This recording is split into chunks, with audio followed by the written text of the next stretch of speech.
Today we'll be talking about the Euclidean algorithm. Now what the Euclidean algorithm says is, as long as we're given x is less than y, then the GCD of x and y equals the GCD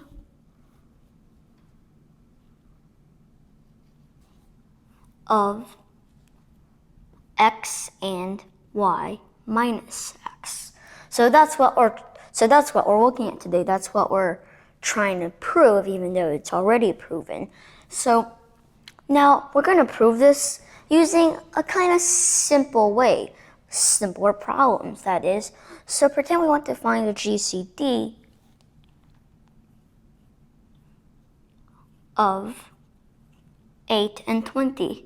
Two very small numbers, so you can work with them.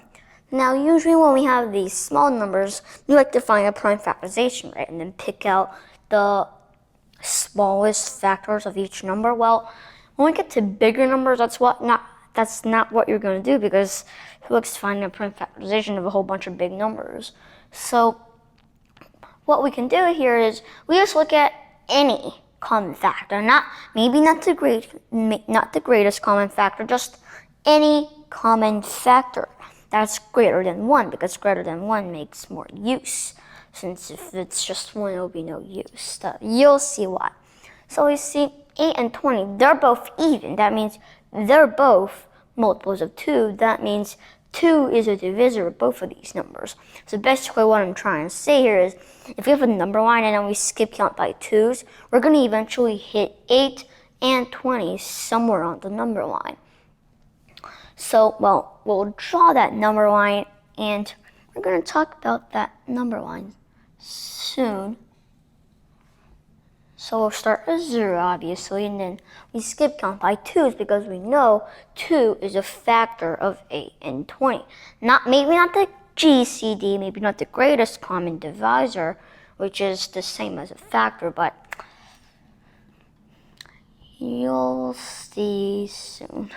It will all turn out good soon. And then eventually we'll hit the 8, which is one of our numbers: 10, 12, 14, 16, 18, and 20. Just enough for all these numbers to fit it.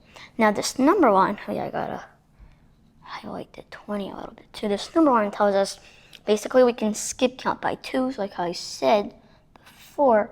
Then eventually it will hit 8, and then if we keep on skip counting by 2s, it'll eventually hit 20, because again, both of these numbers are even, not odd. So we can also run this backwards. We can also do this backwards. We can skip count back by 2s, or I could say skip count by -2. Just subtracting 2 every time we go. We eventually hit 8 as well. Now I might be thinking, oh boy, what does this diagram have to do with anything? Especially with GCD, greatest common divisor. Well, you see, what we're doing here is 8 and 20 is 8 is the distance from 0 to 8, and 20 is the distance from 0 to 20. Now, we see, since we're skip counting by 2s, that's why we're skip counting by 2s, right? 2 is a common factor of 8 and 20. That means, well, we're all moving by the same distance every little bit. That means the GCD of the distance from 0 to 8 and the distance from 0 to 20 has to be the same as the GCD of the distance from 0 to 8 and 8 to 20, because we're all skip counting by 2s, right? So it doesn't, like, not exactly doesn't matter, but we're just always skip counting by that same amount over and over and over and over again. That means basically they're kind of like linked somehow, like they're just all linked together, since they're all multiples of 2 on this number line. So what this means is I can write this simpler as just the GCD of the distance from 0 to 8, which is 8, and the distance from 8 to 20, which is 12. And again, because these two are linked, we're all skip counting by 2's. Basically, it's like divisibility, only it's not really divisible. They're just linked together by some kind of imaginary chain or something. And we see this is a lot simpler than that, and why not do it more? So we see now this 12 is one of our numbers, and we see we have the distance from 0 to 8 to, the GCD of the distance from 0 to 8 and the distance of 0 to 12. Well, since all these numbers are linked together by multiples of 2, we just have, it's the same, the GCD of the distance from 0 to 8 and 0 to 12 is the same as the GCD of the distance from 0 to 8 and the distance from 8 to 12. GCD of 8 and, well, 8 to 12 is 4, of course, and now we just have 4 as this, but of course, if you want to be more fancy, you can just take it one more step. Even though this is already computable, what I was trying to show you is we have the distance from 0 to 8, well, the 12, we can just move it back to 4. We can move it back to 4, and you see what we're doing here? We're just, of course, that is 4, of course. What we're doing here is we're just subtracting the little number from each big number. Like this 12 comes from the big number 20 minus the small number 8, just like we have up here. The big number, which is y, minus the little number x, and then we keep the little number where it is. And then, same here, we have the big number minus the little number. That's where the 4 came from. And then, as we have up here, we take the big number, which is 8, subtract off the little number, and then we get another little number, and then the little number stays where it is. That means the 4 stays where it is, and then 8 minus 4 is 4, and of course that is 4, as we already circled. Now, this is why why we want to use the Euclidean algorithm, as I already mentioned at the beginning of the lesson. When these numbers get bigger, like when we have, when somebody gives you find the GCD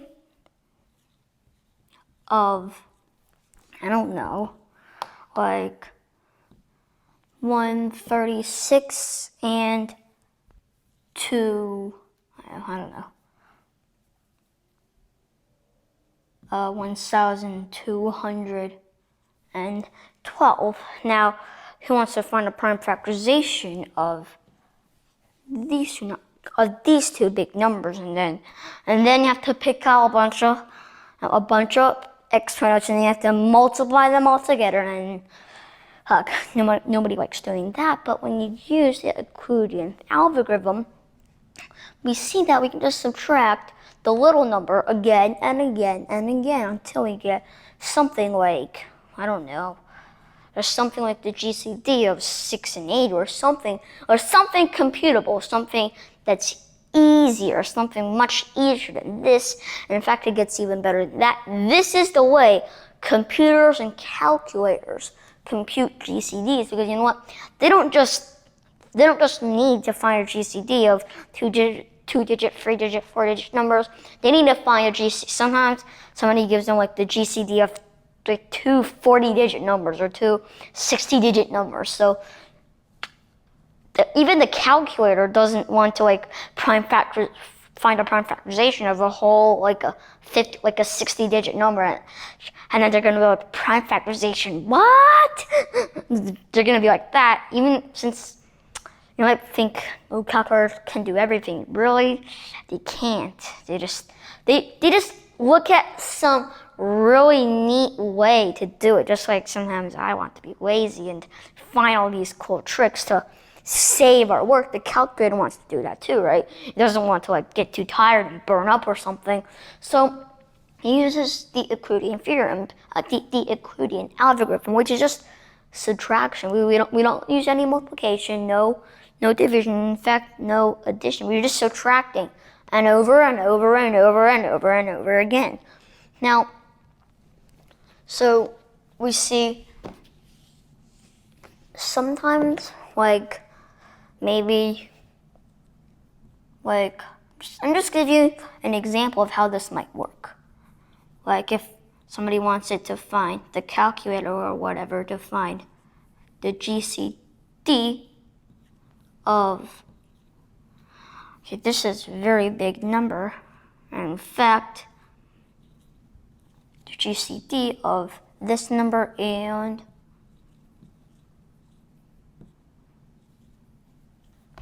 this number. Who wants to find a prime factorization of that?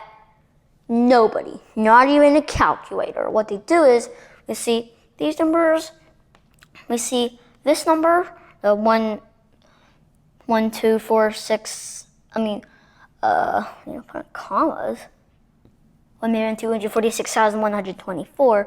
Well, we can subtract this number from, put in commas here too, 1,357,135. We're going to get some kind of smaller number, way smaller than 1 million something, something, something, blah, blah, blah, blah. I don't care. But we see, you know what? The big number minus the small number, the big number is going to turn into something itty, just really, really small. But then we're going to still have 1,246,124. And get something really small, like if you ever try using the Euclidean algorithm on something like 1, 2, 3, 4, 5, 6, and 20, I don't know, 28 maybe, you see, here even the Euclidean algorithm might take a little while. Let's write the 8 a little better, because 28 is a very small number compared to 123,456, right? So it's going to take quite a while to subtract off all of these 28s and then eventually get something small. So that's what we're going to try to talk about in the next lesson, how to deal with these numbers where we have something really, really big and something really, really small, and then we have to find the GCD of that.